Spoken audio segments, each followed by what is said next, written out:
시편 28편은 다윗의 시죠. 시를 보면 누가 썼는가가 나오는데, 오늘 시편은 다윗의 시라고 나오죠.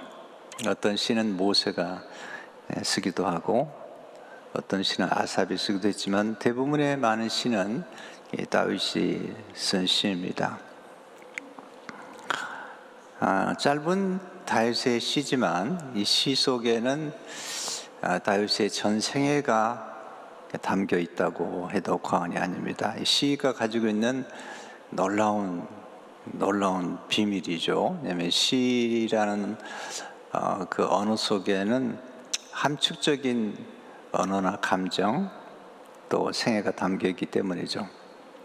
우리가 이제 다윗의 시를 읽어보면 주로 이제 탄식 시도 나오고, 또 감사 시도 나오고, 탄원하는 시도 나오는데, 주로 이제 절망에서 시가 시작했다가 이렇게 희망으로 끝이 납니다.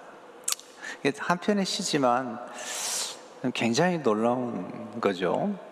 또 슬픔에서 시작했다가 기쁨으로 끝이 나고, 또 탄식에서 시작했다가 찬양으로 끝이 나고, 또는 의혹, 굉장한 의혹과 그 의문에서 시작했다가 확신으로 매듭을 짓는 것을 보게 됩니다. 물론 이제 모든 시가 그런 건 아니지만 다윗의 시 가운데 고통 가운데 쓴 시의 특징들이 그렇습니다. 그리고 그 사이에 절망과 희망 사이, 슬픔과 기쁨 사이, 또 탄식과 찬양 사이, 의혹과 확신 사이에 이제 하나님이 계시죠. 하나님이 계심으로, 또 기도가 있으므로 이렇게 한 시 안에도 역전과 반전이 일어나는 것을 보게 됩니다. 다윗은 왕이었죠. 8째 아들로 태어나서 목동이었지만 큰 복과 큰 은혜를 받았죠. 그러나 세상에 공짜 정식은 없다고 그러잖아요. 그만큼 그의 생애 가운데 엄청난 고난, 역경, 시련, 공격이 있습니다. 이제 성경의 인물들을 가지고 이름을 짓는 분들이 많죠. 다니엘이라는 이름을 가진 분들이 꽤 많죠. 3번은 그 어머니께 제가 한 적이 있습니다. 다니엘이라는 이름을 주셨는데, 다니엘이 굉장한 인물인데, 동시에 다니엘이 받은 고난은 엄청난 건데, 그것도 생각해 보셨냐고. 그러니까 한 인물이 큰 인물이 되거나 또는 영향력 있는 인물이 되려고 할 때는 그 인물이 그냥 되는 게 아니거든요. 엄청난 시련, 그랜드 캐년 같이 정말 거대하면서도 아름다운 그런 그 장관은 땅이 상처를 받은 거라는 거죠. 땅이 받은 상처가 치유가 되면서 그 그랜드 캐년의 자태를 나타내는 것처럼, 우리가 어떤 인물이 영향력 있는 인물이 되었다, 또 사도 바울 같은 인물이 참 훌륭한 인물이잖아요. 영향력 인물이 되었다고 할 때 그 인물이 살아온 배경을 보면 엄청난 고난과 고통이 함께 했던 것을 보게 됩니다. 우리는 이렇게 겉으로 보이는 성공이나 승리, 영향력만 원하지, 그 고난과 고통, 역경, 시련, 이런 것들은 원하지가 않죠. 이게 이제 우리 인간이 가지는 모순이라 생각이 됩니다. 오늘 다윗의 시 가운데 이제 우리가 볼 수 있는 것은 다윗이 지금 굉장히 절박한 상황에 놓여 있다는 거죠. 1절과 2절을 보시면, 여호와여 내가 주께 부르짖으니 나의 반석이여 내게 길을 막지 마소서. 주께서 내게 잠잠하시면 내가 무덤에 내려가는 자와 같을까나이다. 부르짖고 있잖아요. 2절에 내가 주의 지성소를 향하여 나의 손을 들고 주께 부르짖을 때에 나의 간구하는 소리를 들으소서. 여러분, 부르짖는 기도 언제 드려보셨나요? 정말 간절히 부르짖는 기도, 꼭 소리가 커서보다도 절박한 기도, 애절한 기도, 간절한 기도, 긴박한 기도. 지금 다윗은 아주 굉장히 긴박한 상황에 놓여 있는 거예요. 하나님, 지금 길을 막으시면 안 됩니다.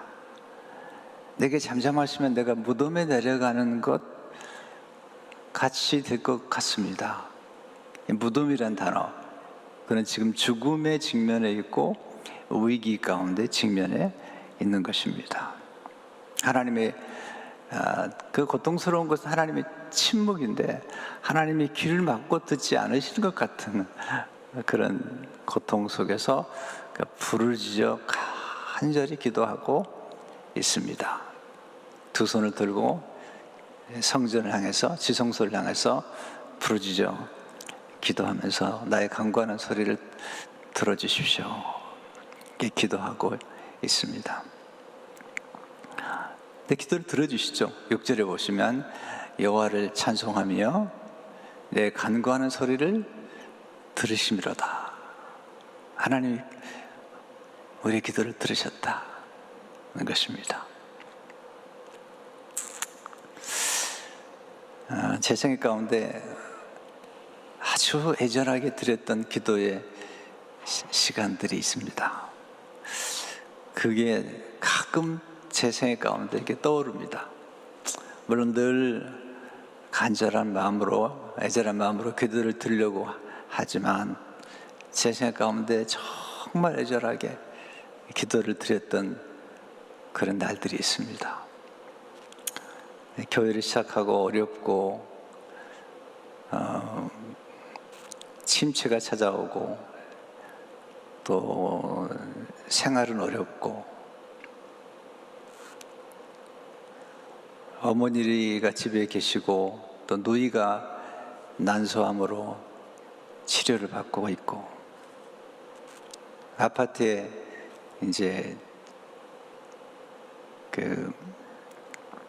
6 식구가 사는 거죠. 사는데 어머니가 계시고 누이가 있고, 그리고 교회는 성장이 되지 않고 몇십 년 모이지 않고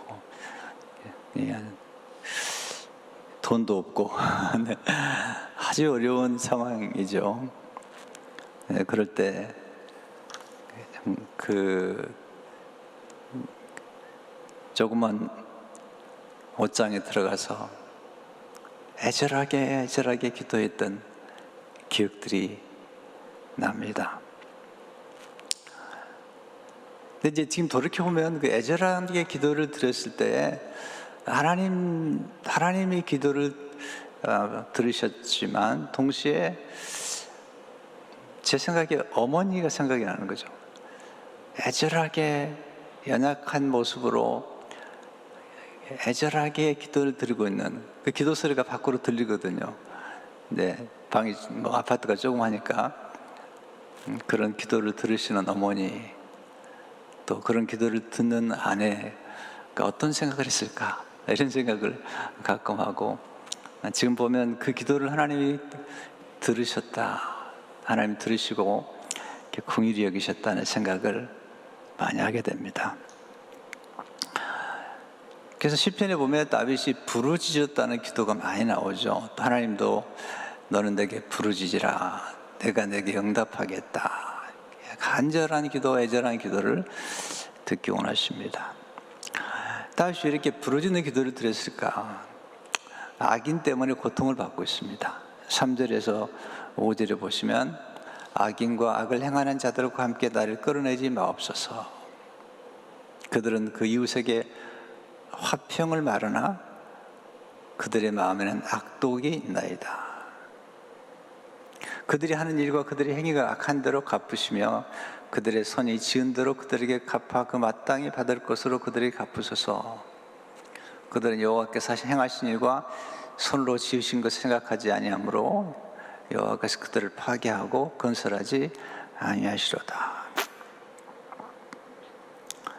지금 다윗을 괴롭히는 악인이 있고 악을 행하는 자들이 있습니다. 근데 이들은 위선자들이에요. 이 악인들은 사람들에게 화평을 말하지만 그들의 마음에는 악독이 있다. 네, 이중성이죠. 겉으로는 굉장히 친절해 보이지만 속에는 악을 품은 사람들이 있는 것입니다.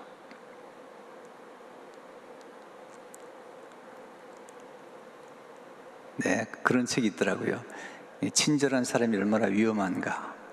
겉으로 친절해 보이지만 그 사람들이 가지고 있는 그 숨은 악독이 있다는 것입니다. 그들이 하는 일과 그들이 행하는 일이 악하다는 것입니다. 악은 독과 같으죠. 파괴적이고 또 인생을 망가뜨리죠.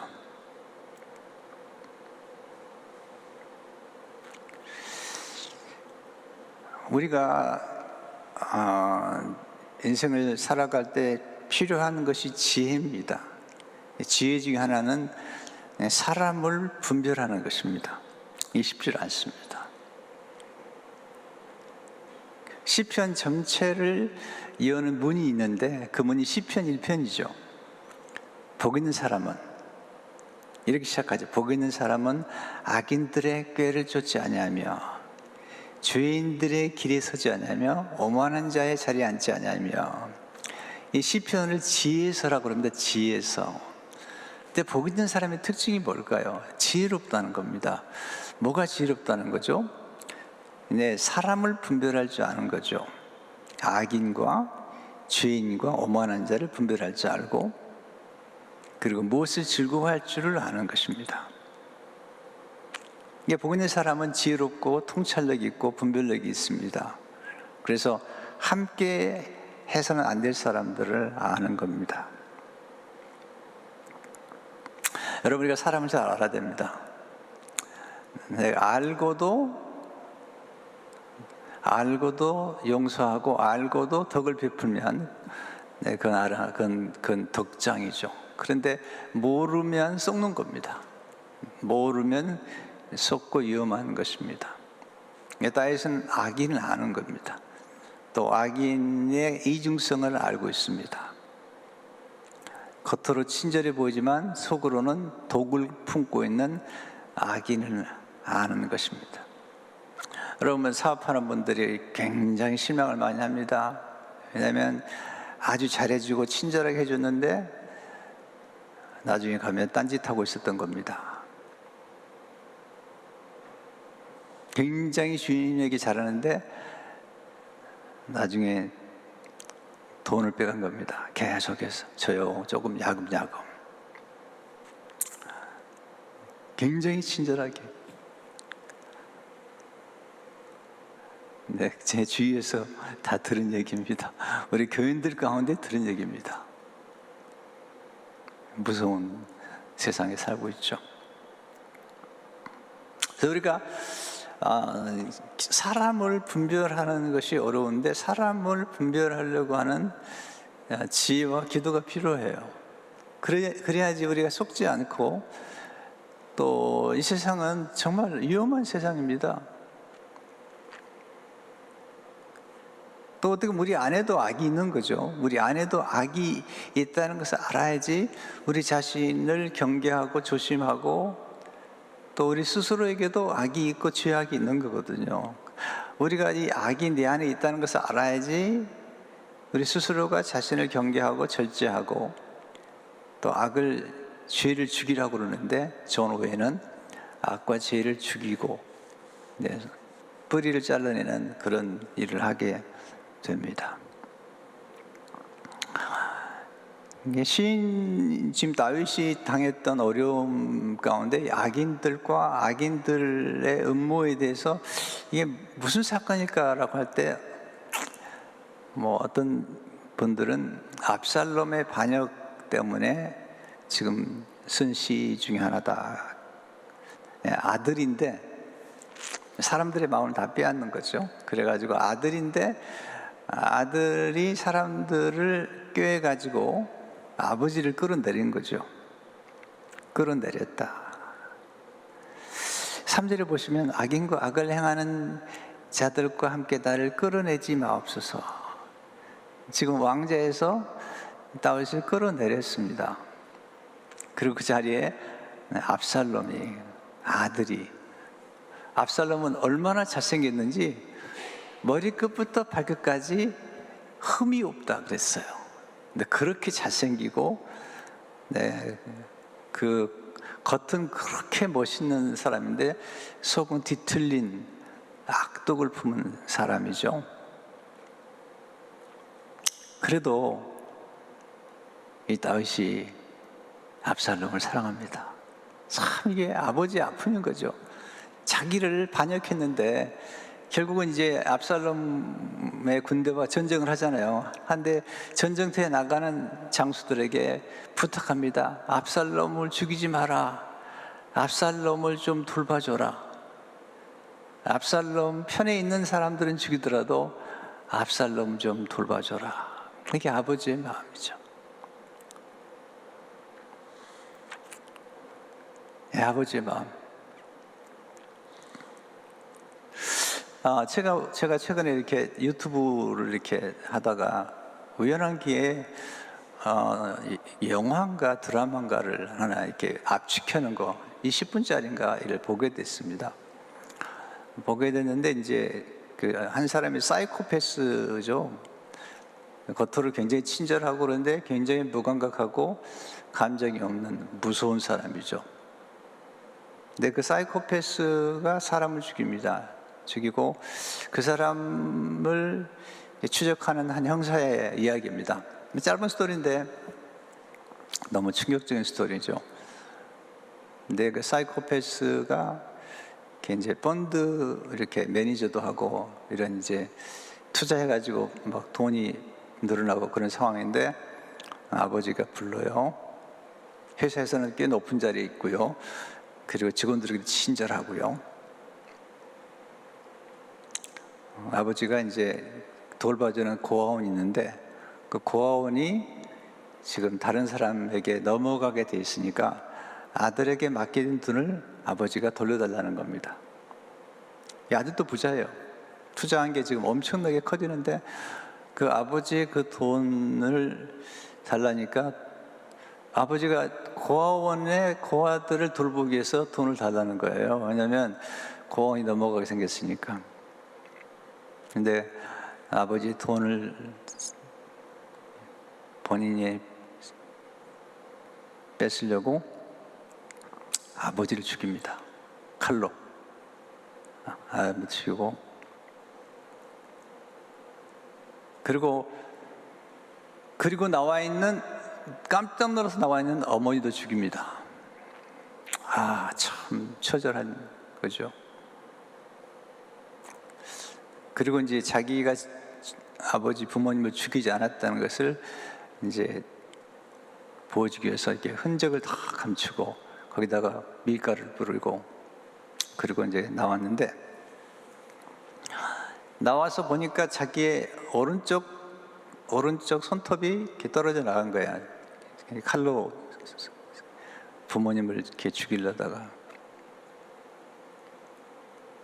그래서 다시 돌아옵니다. 현장에 돌아와서 그 손톱을 찾는데 못 찾아요. 이제 그리고도 이제 이 사람이 또 다른 사람들 죽이려 가지고 이제 이게 형사가 계속 추적을 하죠. 근데 도저히 분명한 심증은 있는데 여러 가지 증거가 있는데 물증이 없는 거죠. 물증이. 그리고 또 이 사람은 돈이 많기 때문에 이제 검사를 이렇게 매도해 가지고 이 사람을 추적하는 형사를 막 감등시키고 그래가지고 경찰로 형사에서 그냥 보통 일반 경찰로 이렇게 내려가게 만듭니다. 긴 얘기를 너무 얘기할 수는 없고요. 근데 마지막 결론 부분은 뭐냐면 이제 나중에 이제 계속 물증을 찾는 중에 이제 그 부모의 그 시신을 부검하는 현장에 다시 가게 됩니다. 거기서 이제 몇 사람하고 같이 이렇게 그 부검한 걸 보다가 그 어머니의 목에서 뭔가를 발견합니다. 근데 거기에 어머니 목에 손톱이 있습니다. 어머니가 아들이 칼로 찔러 자기를 죽였는데 죽어가는 중에도 아들의 손톱을 보고 그 손톱이 발견되면 아들이 붙잡힐 걸 알고 그 손톱을 먹습니다.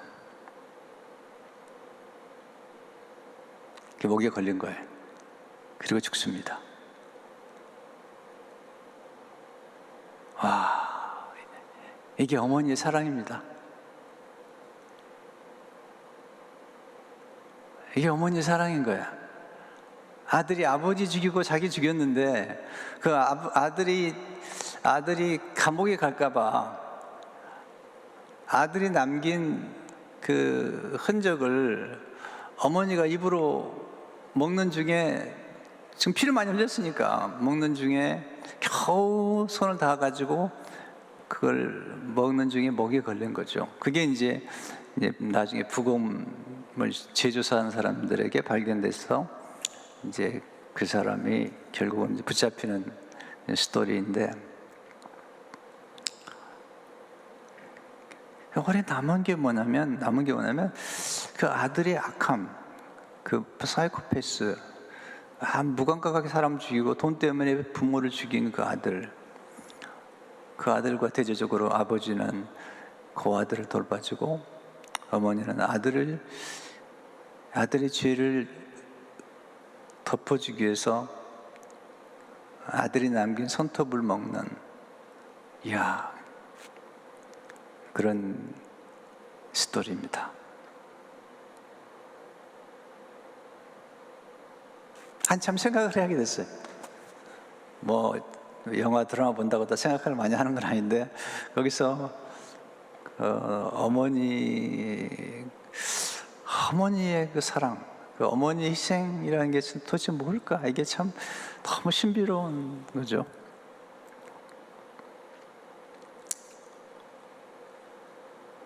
세상에는 이렇게 악한 사람들이 많이 있고, 또 사이코패스, 좀 감정이라는 건 전혀 없는, 눈물이라는 게 없는 사람들이 있죠.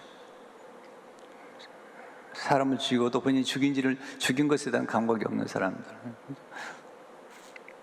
무서운 사람들이죠.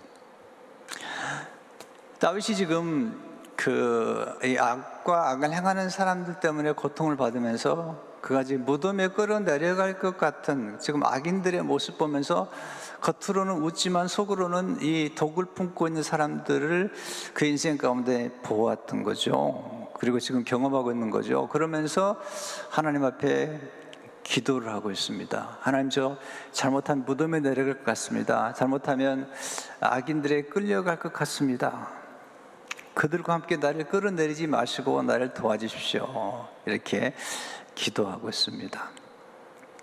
자, 여기서 이 다윗이 어떻게 승리했는가, 어떻게 이런 상황에서 승리했는지 그 비밀을 몇 가지 나누고 말씀을 마무리하겠습니다.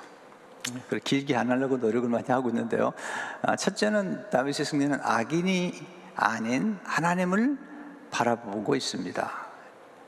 악인을 알아요. 그러나 다윗이 바라본 것은 하나님이죠. 하나님을 알고 하나님께 기도하고 있습니다. 1절에 보세요. 여호와여, 내가 주께 부르짖사오니 나의 반석이요, 하나님은 나의 반석이십니다. 이게 다윗의 고백이에요. 반석이 뭐죠? 반석의 이미지는 흔들리지 않는 거예요. 안전한 거죠. 우리가 의지할 수 있는 것이죠.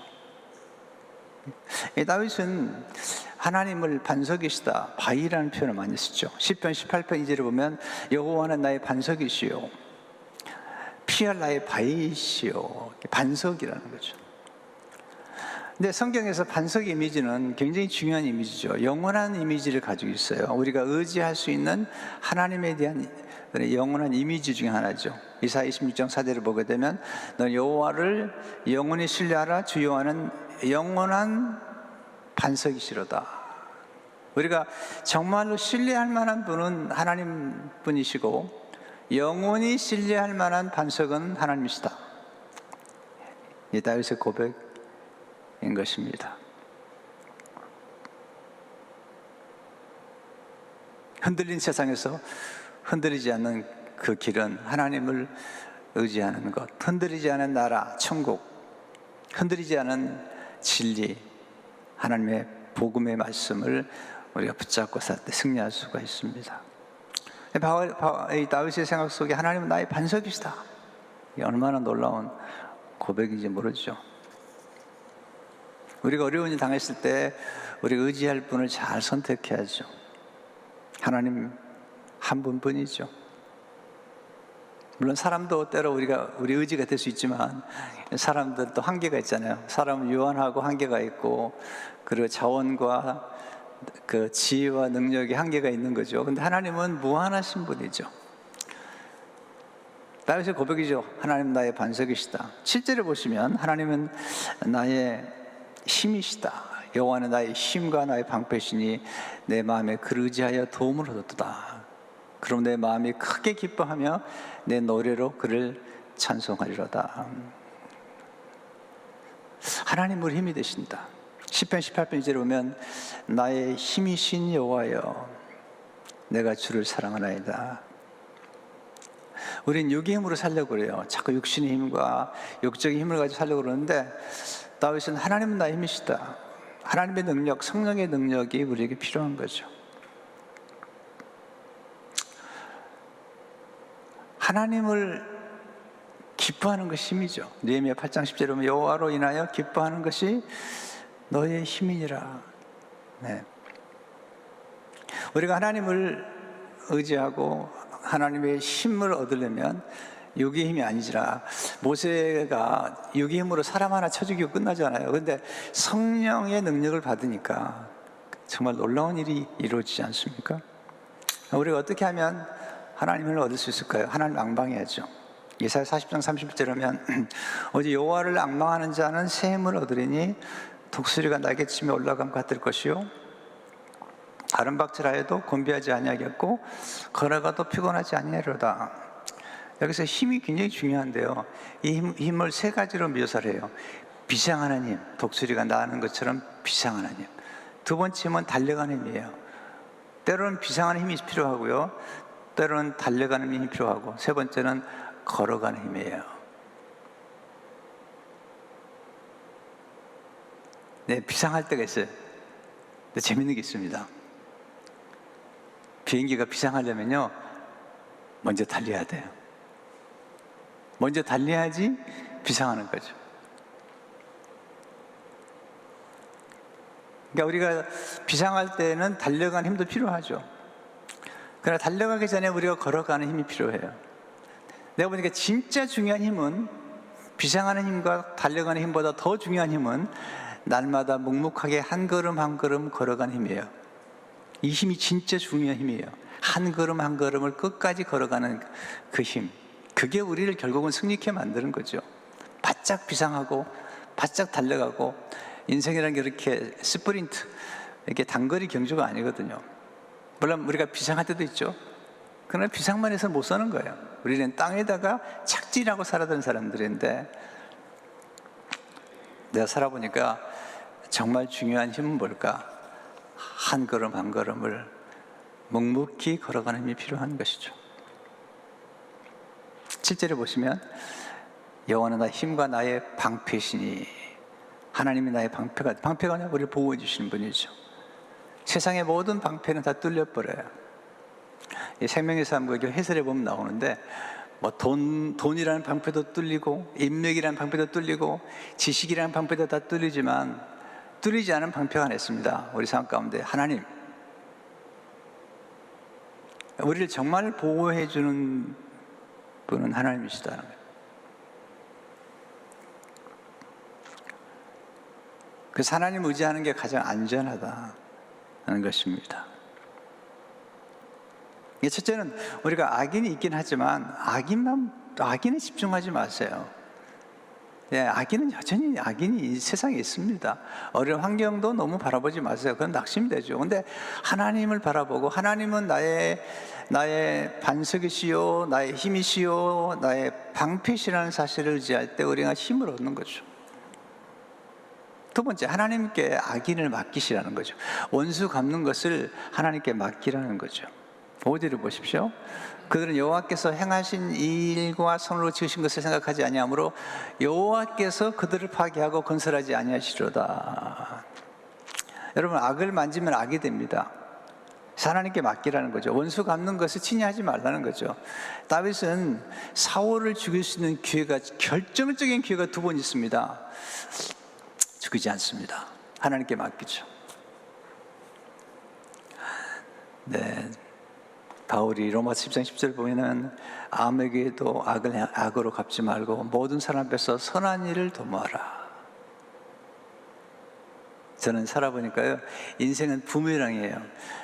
네, 누가 악을 행한다고 똑같이 악을 행하면 그 악이 내게 돌아와요. 누가 욕한다고 똑같이 욕하잖아요. 그럼 그 욕이 내게 돌아옵니다. 근데 누가 악을 행했을 때도 내가 선을 베풀면 내가 베푼 선이 내게 돌아오는 거예요. 내가 누군가를 축복해주면 그 축복이 내게 돌아오는 거죠. 근데 박종순 목사님이 최근에 조그만 칼럼에 나온 것은 인생은 산울림 같은 것이다. 산울림. 크게 소리 지르면 큰 소리가 메아리쳐 돌아온다. 공명이다 가지고. 그러니까 우리가 살아가면서 좋은 말 그리고 착한 일을 할 때에 돌아오죠. 참 정직한 게 있는데 땅이 정직하잖아요. 심은 걸 거두잖아요. 그래서 원수를 직접 갚지 마세요.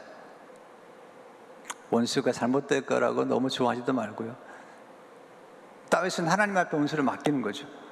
악과 싸우면 악해지는 거예요. 근데 하나님께 맡겼더니 하나님이 때가 됐을 때 다 해결해 주시잖아요. 로마 12장 19절 20절에 보면 정말 굉장히 중요한 말씀이 나오죠. 내 사랑하는 자들아, 너희가 친히 원수를 갚지 말고 하나님의 진노하심에 맡기라. 기록되었을 때 원수 갚는 것이 내게 있으니 내가 갚으리라고 주께서 말씀하시니라. 내 원수가 줄이거든 먹이고 목마르든 마시게 하니라. 그리함으로 내가 숯불을 그 머리에 쌓아놓으리라. 악에게 지지 말고 손으로 악을 이라. 악에게 지지 말고 손으로 악을 이라. 이렇게.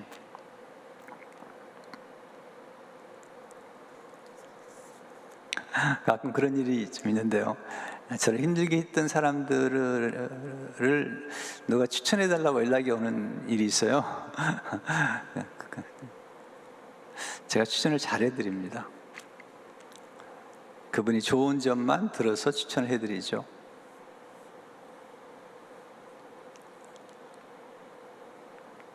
물어보죠. 목사님 그렇게 힘들게 했는데, 네, 그분이 내게 어떻게 했든 상관없이 나는 그분에게 좋은 점을 받고 좋은 점에 대해서만 추천하는 거니까 괜찮다고. 사람 안에는 양면이 있지 않습니까? 좋은 점이 또 있는 거잖아요.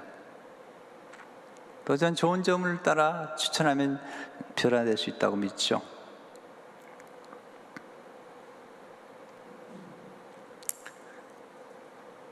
여러분, 욕한다고 함께 욕하지 마세요. 그건 똑같은 사람이 되는 거예요. 네. 욕을 욕으로 갚지 말고 악을 악으로 갚지 말고 도리어 복을 빌라. 너희가 복을 받게 부름받았다는 것입니다. 이렇게 하나님 앞에 기도했더니 하나님이 응답하셔서 다윗이 크게 기뻐합니다. 이제 말씀의 결론이죠. 6절에서 9절에 보시면 여호와를 찬송하며 내 간구하는 소리를 들으심으로다. 여호와는 나의 힘과 나의 방패이시니 내 마음에 그 의지하여 도움을 얻었도다. 그러므로 내 마음에 크게 기뻐하며 내 노래로 그를 찬송하리로다. 벅찬 거예요. 네, 여호와는 그들의 힘이시요 그의 기름 부은 바의 구원의 요새시로다. 주의 백성을 구원하시며 주의 산업에 복을 주시고 또 그들의 목자가 되시어 영원토록 그들을 인도하셔서. 기도 응답을 받고 하나님의 승리를 경험한 다윗이 마음이 크게 기뻐해서 찬송을 하고 있는 것입니다. 그리고 나서 다윗의 기도의 특징 중에 하나가 뭐냐면 항상 자기 개인으로 시작해서 공동체로 또는 열방으로 끝이 나요. 여기도 마찬가지죠. 본인의 개인의 문제로 기도했지만 본인은 결국 왕이잖아요. 왕이기 때문에 그것은 나라와 관계되는 거죠. 그래서 8절 9절에 보게 되면 여호와는 그들의 힘이요 백성들의 그의 기름 부음 받아 구원에 오으시로다. 9절에 보시면 주의 백성을 구원하시며 주의 산업에 복을 주시고 또 그들의 목자가 되시어 영원토록 그들을 인도하소서. 이렇게 하나님 앞에 이제 중보기도를 드리면서 다윗의 시가 끝이 납니다. 요즘 우리 부목사님들의 설교가 아주 좋아요. 그래서 새벽 설교를 제가 들으면서 굉장히 은혜를 많이 받고 또 많은 분들이 듣는 걸 보면서 기뻐하고요. 또 어젯밤에도 우리 이재영 목사님 설교하셨는데 참 은혜를 많이 받았어요. 네, 아주 감동적인 설교였어요. 아주 큰 은혜를 받았어요. 여러분들 이렇게 시편을 지금 우리 부목사님들이 쭉 강의하고 이제 토요일은 제가 말씀 전하지만 시편 말씀을 잘 묵상하면 참 은혜가 되고요. 기도를 배우는 가장 좋은 길 중 하나는 시편의 기도문이거든요. 시편의 기도를 따라 기도하는 것. 그런 많은 것을 배울 수가 있습니다. 오늘 이제 여러분들이 말씀을 적용해야 돼요. 이 말씀을 적용해야 돼요. 환경과 악인을 자꾸 보지 말고 사람을 아셔야 돼. 알아야지 내가 움직일 수 있죠. 그래서 악인을 분별할 줄 알아야 돼요. 사업을 합니까? 또 사람들을 만납니까? 분별할 줄 알아야 돼요. 그게 지혜고 복 있는 사람의 특징인 것입니다. 지혜가 필요해요. 지금 내년을 벌써 생각하면서 기도하는데 내년에는 지혜로 초점을 맞춰볼까? 지혜가 참 필요한데 사람들이 너무 지혜가 없는 거예요. 지혜에 대해서 초점을 맞추고 내년도를 목회를 해볼까 이런 생각도 좀 구상하면서 계속 기도하고 또 묵상하고 그러고 있습니다. 벌써 내년을 생각해야 되니까요. 2월이 지났잖아요. 네.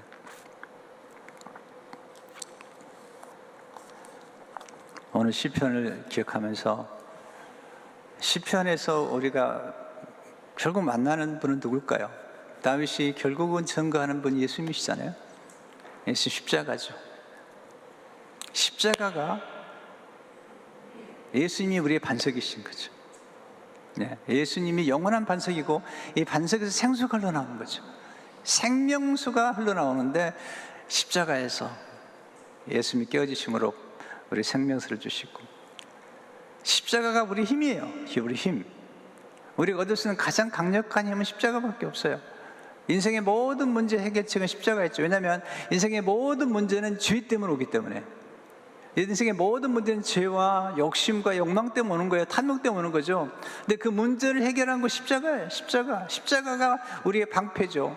우리를 보호해주는 건 십자가밖에 없어요. 우리 죄인들을 보호해주고 우리 죄인들을 변호해주는 것, 우리 죄인들을 의인으로 만들어주고 우리가 받아야 될 징벌과 저주와 형벌과 재앙과 이 모든 하나님의 진노를 막아주는 것은 십자가밖에 없어요. 십자가의 은혜, 십자가가 우리의 방패가 되기 때문에 우리는 정죄함이 없고 심판도 없고 형벌도 없는 거죠. 할렐루야.